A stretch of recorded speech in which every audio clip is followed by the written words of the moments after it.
I got a question, guys. I want to get a piercing, certain hairstyle, and get an ear piercing, but I was told by my girlfriend that blessings skip over people and she was told by her pastor.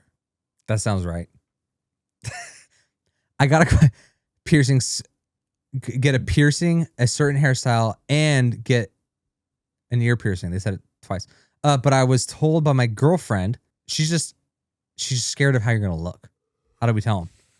This has nothing to do with her old pastor. Has nothing to do with blessings. This is purely, she's just like, oh my gosh, he's going to turn into Chris Angel. He's going to turn into.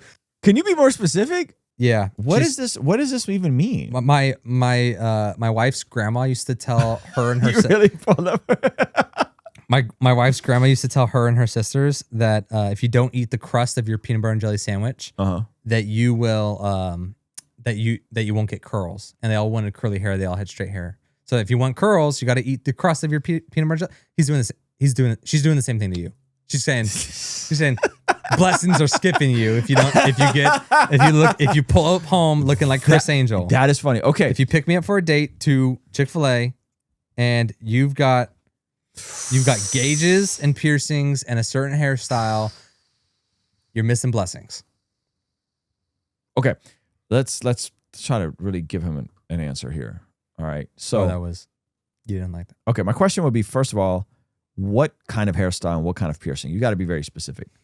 Oh, okay. So I'm African and she attends an African church, and cornrows and piercings are seen as a sin. Yeah. Okay. Great. So I'm racist now. I don't think cornrows and piercings are a sin. I just think they do communicate something about you.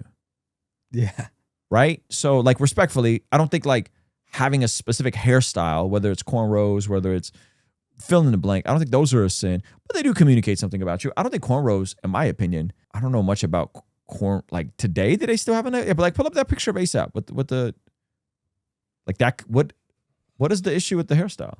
He's got earrings. He's got cornrows. He's got earrings. He got cornrows. I don't think the blessings are going to pass over you. Now, if you were like, I want a tongue piercing, I'd be like, that's gay. Don't get a tongue piercing. Okay. Don't get a, the blessing of masculinity might pass over you. Yeah. The blessing of masculinity. How far you go. Right. But like, I don't think that, there's anything wrong with this look. Go to that one, the red background. This one? Yeah, he looks super masculine in that photo. Come on, somebody. You got a nice suit and tie. Got a new suit and tie, the good looking guy. Yeah, is Pastor saying it? It's like the Matt Walsh thing. Yeah. So if you pull up with a suit and tie, cornrows and earrings, right. Pastor might be like, hey, you got extra blessings. Right. Yeah. If someone, well, let me not jump too far ahead. If someone showed up to a job interview like this, I think they'd win. I don't think it's an issue. Personally. Right? He has an earring in, and he's wearing a tie. He's wearing a nice jacket, right? It's clean shaven. So I think I think there's a bit of superstition attached to that. Mm-hmm. However, the person you're with also has to be comfortable with your appearance. And if you're in a cultural context, they're saying, I don't know what part of Africa, but they keep saying African. That's very broad. It's a massive continent. So I don't know what that means. Yeah.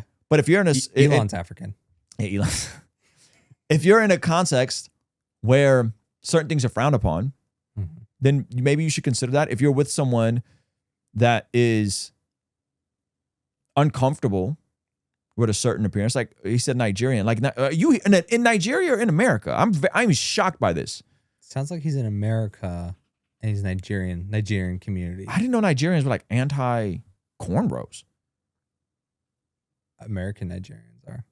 Toby has cornrows. Look up Toby, or he had cornrows. Toby's Nigerian. Those cornrows. There's something. No, I think it's the same twists, one. dreads, something. Yeah. So Toby, very talented rapper. If you're Nigerian, you can't have braids, bro, unless you're financially well off, and then they won't care. Oh, okay. Well, I don't know. I don't know what to say. Like Toby seems like a very respectable guy. He has braids. I feel like he's had something that. What are you doing, Zach? Did he get his wife on his jacket? Yeah, he's a fashion designer. That's sick. He went to school for fashion design. So I love the jacket. You know, he builds all of his own clothes. Does he really? Mm-hmm. Builds all his own stuff. Or he designs it. Yeah. He's total savant. He's brilliant. I personally like braids, but culturally, it's not exactly embraced. Okay, so listen.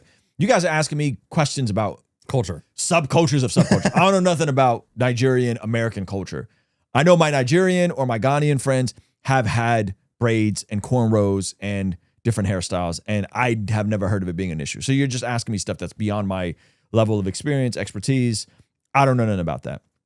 I would say that there's a degree of superstition seems to be attached to that. I don't think blessings are going to fall over you, but I do think it's going to communicate something. And if it's going to communicate something to the person you're with, perhaps consider them in your context.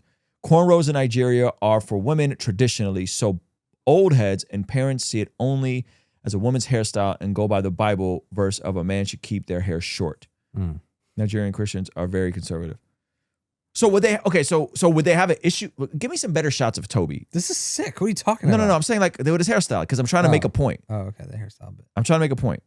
Would people have an issue with, no, that isn't, it doesn't, just give me a photo. I'm gonna get some, here, let's do that. Okay, so would Nigerian people, I'm like 90% sure Toby's Nigerian, would people have an issue with this? Would Nigerians have an issue with this? Would Nigerians in Nigeria have an issue with this, or would Nigerians in America have an issue with this? That's all I'm asking. I don't know. I think Toby is one of the coolest dressed dudes out there. I think he has a great aesthetic. Super I think the fact that he builds all his own stuff is cool. I'm a guy that could never pull off grills. I would never do that. I probably could never dress in the same textures as him. Just the bottom. No, the whole like I could never do that. No, if you show up with just the bottom and you don't even have to do the pulling thing, but like every now and then you go, what? So Cecil said, yes, I couldn't bring him to my father. Okay, learn something every day. They would slightly judge. Would they? Okay, Toby is Nigerian, specifically Igbo. That's what I thought. So he would be judged. Okay, can the judgment be offset if you got your life in order? Yeah, if you're a doctor. That's my question. My folks that are more versed in Nigerian culture. Question for you guys. Yeah, if you're a doctor, can you get dread or cornrows? Cornrows. You could. Okay. So there you go. Fix it. My brother, just become more just successful. Become a doctor. Just become a surgeon. Become a doctor and you get whatever kind of hairstyle you want. Yeah. How about that? Easy. That's funny. Okay. That was an interesting question. You guys are asking me stuff way outside my wheelhouse. What do I know about Nigerian conservative Christians?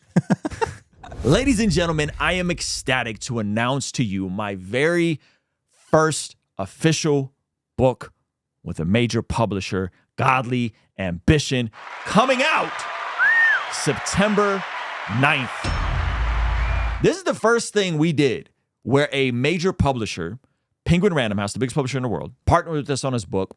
We had an amazing editor, and it's coming out September 9th. And the pre-order is available right now. It's on Amazon, everywhere bookstores are sold. And this is what we need you guys to do. You need you guys to go pre-order it, and you can claim this offer. If you claim this offer, you will get a 25% discount code to the Blessed God Shop. You will get a sneak peek chapter for early reading. It's actually 2 chapters. It's the intro chapter and it's the first chapter. Come on. So there's 2 chapters of the book you'll get right away. You'll be entered for a chance to be one of 10 winners to receive a limited edition advanced reader copy of the book. Come on. Okay? Okay. So you go to Amazon, punch in Ruslan KD, or you could just go to My Godly Ambition, godlyambition.co, scroll down, and any of these stores work. That's fire. Go to Amazon, Godly Ambition, $23.98 right now, okay, which is actually, I think, the cheapest anywhere I've seen it. Get a screenshot of it, go back to the website, hit claim this offer, okay?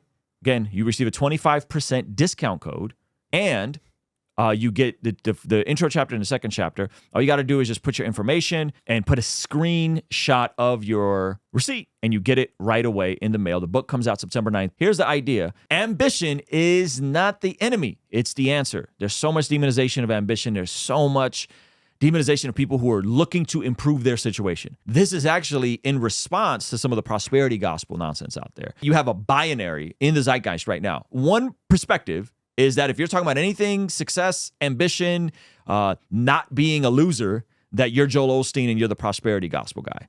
The other is you have to take a vow of poverty and go down and live like a monk. Those are the 2 extremes that are presented. No one is talking about anything related to ambition, to drive, to focus, to diligence, to stewardship, to being industrious, to leaning into the aspects of the fruit of the Spirit. It's like, okay, what does it actually look like? If we're not going to be influenced by paganism, but we're going to be excited about stewarding your ambition properly, this is what this book is about. It's about creating a roadmap and a path that's not just taking what the secular world is doing and then adding your own morality into it based off the Bible. This is like, what does the Bible teach? Let's do that. And so I would encourage you guys, reevaluate this and go pre-order the book and read the first 2 chapters. And if you don't like the first 2 chapters, well, hey, Send it back. Send it back, I guess. But I think you guys will like it. And I think you guys will be shocked on how much it is actually immersed in Scripture.